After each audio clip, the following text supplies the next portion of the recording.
చెప్పుకుంటే ఇజ్జత్ పోతది, చెప్పకుంటే పానం పోతది అన్నట్టే ఉన్నదట తెలంగాణ మంత్రుల పరిస్థితి.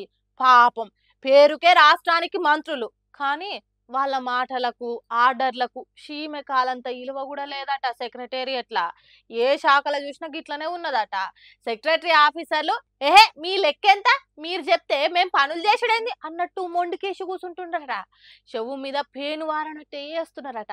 మరి అంతగనం లెక్కలేనితనం ఎందుకంటే మన మంత్రులు రూల్స్ గీల్స్ పక్కకు పెట్టి పనులు చేయమంటుండ్రట. మంత్రులు చెప్పింది చేస్తాం గాని దానికి ఓ పద్ధతి పాడు అనేటివి ఉంటాయి కదా.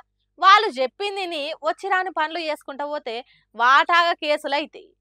అప్పుడు ఈ మంత్రులు కాపాడరు, ఏ కాంగ్రెస్ నాయకుడు ఆదుకోడు. వచ్చిన ఫైల్ ను వచ్చినట్టే ఓకే చెప్తే ఇక మేము ఉండేందుకు, మాకంటూ కొన్ని రూల్స్ అనేటివి ఏడ్చినాయి కదా అన్నట్టు ఆఫీసర్లు ఉన్నారట.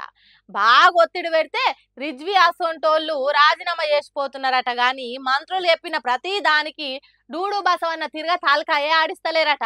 అందుకే మంత్రులు అనుకున్న పనులు మంత్రం వేసినట్టే ఆగి దుమ్ము పడుతున్నాయట.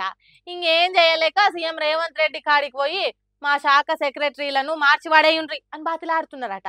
నమ్ముకున్నోళ్లకు ఒక్క పని కూడా చేసి పెట్టకుంటే మేం మంత్రులు గుండేందుకు, పబ్లిక్ ల పరువు పోతాంది, జరగ ఆఫీసర్లను తీసే సీఎం సారు అని గడవలు పట్టుకున్నంత పని చేసిండ్రట.